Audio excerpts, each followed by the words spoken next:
프랜시스 골턴이라는 사람이 있었다. 그는 진화론을 창시한 찰스 다윈과는 고종사촌간이다. 그는 다방면에 깊은 관심을 가졌는데 오늘날 통계학에서 가장 중요한 이론 중 하나인 회귀 분석의 개념을 창시한 사람이기도 하다.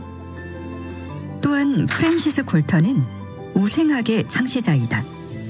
우생학이 주장하는 핵심적인 내용은 유전적으로 우등한 종족과 열등한 종족이 따로 있으므로 우등한 종족은 늘리고 열등한 종족은 단종시켜야 한다는 것이었다.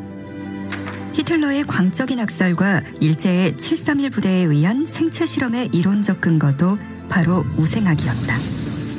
이처럼 우생학은 학살과 인종 청소의 이론적 근거를 제공한 끔찍한 학문이다. 그런데 골턴의 경험은 자신이 주창한 우생학과는 정반대의 것이었다. 한 지역의 군중들이 황소의 무게를 추측한 값을 평균하자 거의 정확하게 실제 무게와 일치하더라는 것이다. 그런데 그 정확도가 황소 전문가들이 개별적으로 추측한 값보다 더 정확했다. 그러니까 황소 전문가가 아닌 다수의 보통 사람들이 추측한 값을 평균한 황소의 무게가 전문가가 단독으로 추측한 무게보다 실제 황소의 무게에 가깝더라는 것이다. 이러한 골턴의 실험은 우생학이 아니라 집단지성의 우월성을 보여주는 것이었다. 그렇다면 집단지성의 힘을 우리는 어떻게 알 수 있을까? 미국의 생물학자이자 하버드대 교수였던 윌리엄 모튼 휠러 박사는 독립된 개체들이 하나의 유기체와 구분할 수 없을 정도로 긴밀하게 협력하는 현상을 발견했다.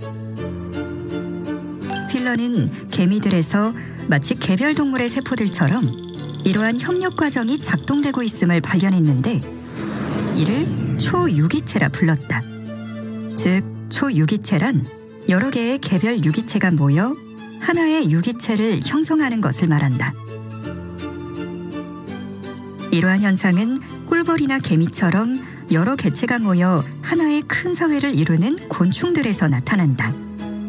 이들 군락에서는 분업이 대단히 엄격하게 이루어지므로 개체들은 혼자서는 오래 살아남을 수가 없다. 19세기 영국의 사상가였던 허버트 스펜서는 사회 조직에 초점을 맞춰 초유기체적이라는 말을 만들어냈다. 사실 고도의 분업과 전문화가 이뤄져가는 현대사회도 초유기체적 성격을 가지고 있다. 각각 독립된 생명체인 인간들이 모여 하나의 사회를 이루는데 사회는 마치 하나의 거대한 생명체처럼 움직인다. 각각의 인간들은 그들 단독으로는 원활하게 삶을 존속해 나갈 수가 없다. 각자에게 주어진 소임을 수행하면서 교환이라는 방법을 통해 삶에 필요한 재화와 서비스를 획득해 생존하고 있는 것이다. 초유기체를 형성하고 살아가는 꿀벌이나 흰개미가 군락에서 분리돼 개체로 살아남기가 어렵듯이 인간 사회에서도 개인이 사회와 격리돼 단독으로 생존하기는 어렵다. 휠러 박사는 개체로서는 미미한 개미가 공동체로서 협업해 거대한 개미집을 만들어내는 것을 관찰했고 이를 근거로 개미는 개체로서는 미미하지만 군집에서는 높은 지능체계를 형성한다고 설명했다. 이와 같이 다수의 개체들이 서로 협력하거나 경쟁하는 과정을 통해 얻게 된 지적 능력을 집단지성이라 하는데 학자들의 연구에 의하면 이는 개체의 지적 능력을 넘어서는 힘을 발휘한다. 못난 갑바치셋이 제갈량을 이긴다는 속담이 집단지성의 위력을 잘 설명해준다. 아무리 탁월한 개별지성이라도 보통 사람들의 집단지성을 능가할 수 없다는 말이다. 무차별적 글로벌 경쟁이 벌어지고 있는 현대사회에서 보통 사람들, 그리고 보통 기업들이 살아남는 길은 집단지성을 발휘하는 것뿐이다. 먼저 조직을 구성하는 각 개인이 각자 나름대로의 정보와 견해를 가지고 있어야 한다. 비록 그것들이 이미 알려진 사실과는 다른 괴짜 같은 해석이라 할지라도 이러한 다양성은 매우 중요하다. 다양한 정보와 견해가 존재하기 위해서는 다양한 사람들이 모여야 한다. 비슷한 사람들끼리 모인 집단에서는 집단지성이 발현되기가 힘들다.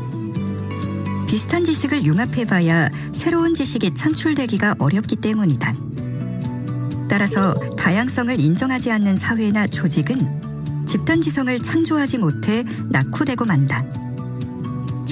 또 개체가 자유의지에 따라 독립적으로 사유하고 의견을 제시할 수 있어야 하고 중앙집권적이고 권위주의적인 조직관리가 되어서는 안 되며 구성원들의 개인적인 판단들을 집단 의사결정으로 통합할 수 있는 어떤 메커니즘이 존재해야 한다.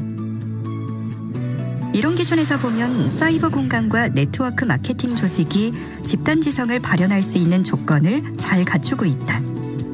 특히 네트워크 마케팅 조직은 천태만상의 사람들이 모이는 시스템이다. 이러한 조직은 잘못하면 중구난방이 되어 소멸하고 말지만 적절한 리더십이 이들을 안내해준다면 보통 사람들이 집단지성을 발현해 상류사회로 올라갈 수 있는 사다리가 될 수 있다. 네트워크 마케팅 사업의 성공 여부는 각 조직이 초유기체를 형성하느냐 아니면 각계 약진하느냐에 달려있다. 네트워크 마케팅 사업은 개인의 능력으로 성공하는 게 아니라 집단의 능력으로 성공한다. 따라서 집단이 초유기체를 형성하면 성공하고 제멋대로 행동하면 성공하기 어렵다. 이런 맥락에서 제잘난 멋의 독불장군처럼 행동하는 사람은 자신은 물론 다른 사업자들의 사업까지 망치는 존재가 된다.